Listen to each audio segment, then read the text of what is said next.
I think reading books together out loud. I think a baby loves hearing the voices of their parents talking uh, calmly. Even picking books, whether it can be relational, it can be about the hard issues, but reading books out loud, I think is good for the babies inside the womb. Listening to music together, initiating to dancing with your wife, with the baby in the womb, can be very therapeutic, and I think the baby really feels the comfort from music a lot. That all fit within number 3. So number 4 recommendation would be to offer to take care of the other kids or other children that you have, or don't make your wife feel guilty if she hasn't done all the dishes in a day, or clean the house like she normally would, or if she doesn't have a meal cooked when you get home from work. uh, don't criticize her for the sleep that she needs, because all these things, if a man is making the wife feel guilty for the ways that she's needing to take care of herself, it's going to affect the baby and the sense of peace that the baby has. So really taking care of your wife and letting her know that you take full ownership for all that she's needing right now as a result of the betrayal trauma that you have caused in her life. And number 5, I guess, would be to trust your wife, trust the baby, trust God with your wife. God means to you. Trust that that baby is going to be an incredible, that is not going to be, but that baby is a beautiful thing. That baby is beautiful. That baby's going to be a bright light in your life, and you can trust that.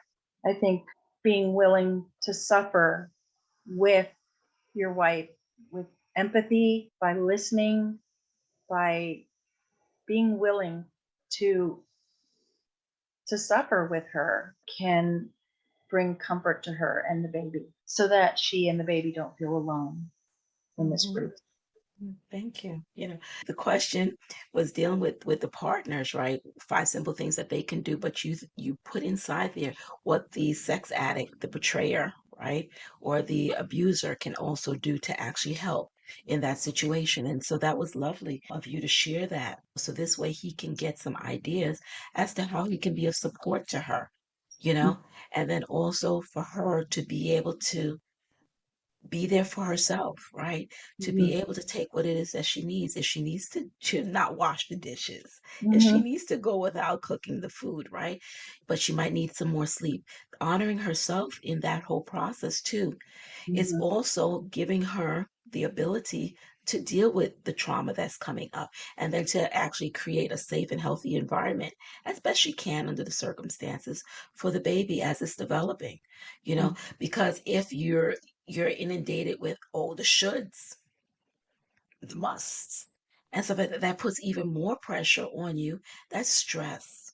Mhm. That is unnecessary stress. And the baby's going to get all of that stuff without a filter because the Mhm. baby's in there and is getting all of it from Mhm. from the mom. And so the more that she can actually create a peaceful or harmonious environment within herself, she's Mhm. creating that for the child. And so what do you need to do? What does she need to do? If she needs boundaries, then yeah, whatever she needs to do to be able to create that, then that's okay to do it. Mhm. And Mhm. it's important that she honors herself with that.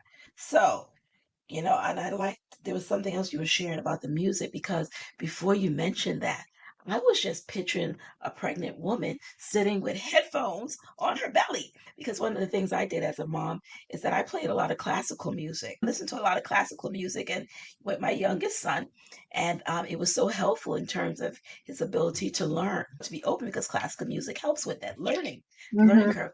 So imagine if you can get music that actually you know introduces more peace and harmony, or Yeah. the music that has the hertz, right? The hertz music is so healing. Okay, because Mhm. I use that, but I use it for my cells or my blood or, for fatigue or, for something else. But they have it for different aspects of healing for a person. So if the mom could even use some of the Hertz music, to be able Hmm. to do it. And they have it to Christian. There's a gentleman, I can't even remember his name, but I think it's Elio or something like that. He has beautiful worship music, and part of it is one of them is like a King David's song with King David's hurts. I have it on my computer, like with this vibro fog, which let me disclose it. The vibro fog is real, you know, Yeah. but those kind of muses can actually help you to be able to heal and to get yourself back in balance, and can Mhm. also help your child while they're there in the womb developing to actually Yes. play that and listen to that, Yes. and even doing the dancing that you're doing Yeah. your worship to the Lord, that it just starts to cleanse things, It is right? so beautiful. It is such a beautiful, it's a beautiful escape into worship when you can give yourself to that worship, spirit of worship, when you're in trauma is the most effective in full Mhm. body. Yeah, for sure. I play the guitar, so during when I was pregnant, I would play the guitar, and that the baby would get the vibrations from the guitar and all that. Most of the music that I play is worship, so she definitely got that, and now she's a singer and plays the guitar. She's an amazing musician. My third baby. All my kids are really musically inclined, but she in particular has really excelled. But I think of the Bible verse, Romans 8:28 is my life's Bible verse. And it says, and we know that for those who love God, all things work together for good, for those who are called according to his purpose. And so I think of that Bible verse when I feel like there's something in my life that just is too overwhelming, too too awful, that God can't use it for his glory. And we can get caught up in a lot of fear, especially when we're pregnant. We can really get caught up in fear that this is going to affect our babies so badly, but we can rest in knowing that God can work all things together for good, and we don't have to fear. We don't have to fear that these things are going to ruin them in the womb. That is so true. I want to highlight something else in terms of being able to do that worship. I mean, even if you're not a believer, the movements of the body, that's somatic work, right? It's being able to get you back inside your body and feeling comfortable to do that. And when we're going through trauma, a person goes through trauma, movement actually helps to move the trauma along. Dr. Levine pointed out that trauma, if it doesn't go through its complete cycle, gets stuck. And that's where you'll keep having to repeat, the repeat, the repeat, the repeat. And so sometimes being able to deal with the trauma, you need to allow it to go through. And the movements of being able to, the gentle movements. I mean, you Mhm. could also do the fast movements. I mean, whatever your body is saying it needs.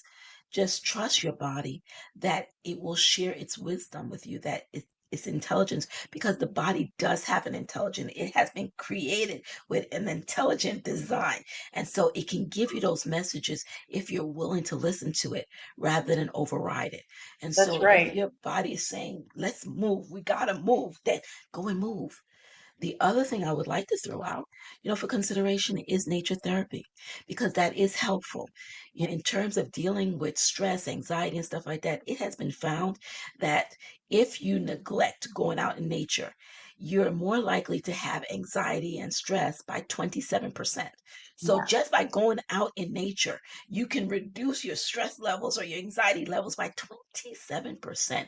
That is amazing. Oh, for God sure. created nature to be a blessing to us.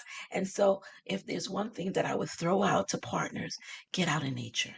Oh, for Okay? sure. Get When out I in talked nature. about playing with my kids, we would go to the beach, we would go to parks, we would go to lakes, just always out in nature. Yeah, it was always out in nature. Sometimes we would all be barefoot, just for extra grounding. It was for sure. The beach was always it was a somewhat peaceful, easy place for me to take the kids because I would bring a little I would bring a little swimming pool for them to fill up with salt water, and we would all hang out. But you're right. That's a great point.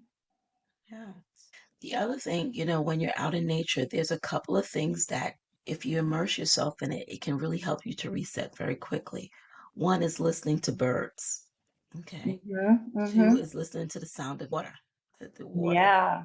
The third thing is watching the leaves in the trees, watching them as they move. Mm-hmm. Okay. That helps to reset. But then there's also the smells that you get in nature because the trees and the foliage, they let off a fragrance that Mm-hmm. actually resets you in as little as 5 minutes. Mm-hmm. So it's not like you have to, spend the whole day. Nature bats are real and nature bats are helpful. They really Mm-hmm. are. But even a quick walk inside nature is very helpful. And in fact, a lot of doctors now are actually prescribing that families and people who are going through trauma, they're under a lot of stress, that Yeah, they spend time in nature at 30 minutes to an hour. They're not giving you prescriptions for drugs, but they're giving you a prescription to go to the park with your family to help you. It's important. And so, even if you don't like nature, all that's right, great. if you can give it a try and just see how your body reacts to that, you might be shocked to learn That's good. That's how good. much it resets. I'm Yeah. glad you mentioned that, Michelle, because my full-time job is a health coach. So I'm a DV advocate, but my full-time job is a health coach. And so two critical things that I just don't even think to say because they're just so no-brainers, but it's very important to say for partners of victims of betrayal trauma and abuse is to highlight how important it is to drink water, like a Absolutely. lot of water, and to deep breathe. You can look up all kinds of types of breathing, but there's something called box breathing, but it can really calm your body down immediately from a stress Yeah. moment. Immediately. Just sitting down and doing deliberate breathing can calm your body down in a second. Uh, but those are two things. Breathing and water drinking are two things we neglect the most when we're in crisis. It is so true. Yeah. It is very true. Mhm. And so that would be on the list as well, right? Yes, for sure. Hydrate, That's right. hydrate, and make sure Hydrate. that you breathe. Yeah. Breathe because it's very easy when you're going through that kind of stress and tension to do a shallow breath. Yes, we You all know, do it. yeah, we do. We all do We it. do. We're not getting Yes. enough O2. No, because my husband's always saying, Michelle, remember to breathe, and I'm Yes. like, okay, and having to Yeah. do that. And I love the box breathing, it's Yeah. something that I learned, as I've been working on my voice. Yeah. She has me doing that box breathing to be able to release any tension that's Mhm. going on here, Good. because a lot of my trauma has been caught here because I Wow. literally was choked at one point, Wow. by a family member. And so I have a lot of stuff trapped inside there, Wow. and I'm trying to work on that now. So this way I can get back my voice, So there's a That's lot of good. stuff. So the box breathing, highly recommended. That's Highly good. Yeah, recommended. good. Yeah. Good. So thank you for bringing that up and sharing that with us.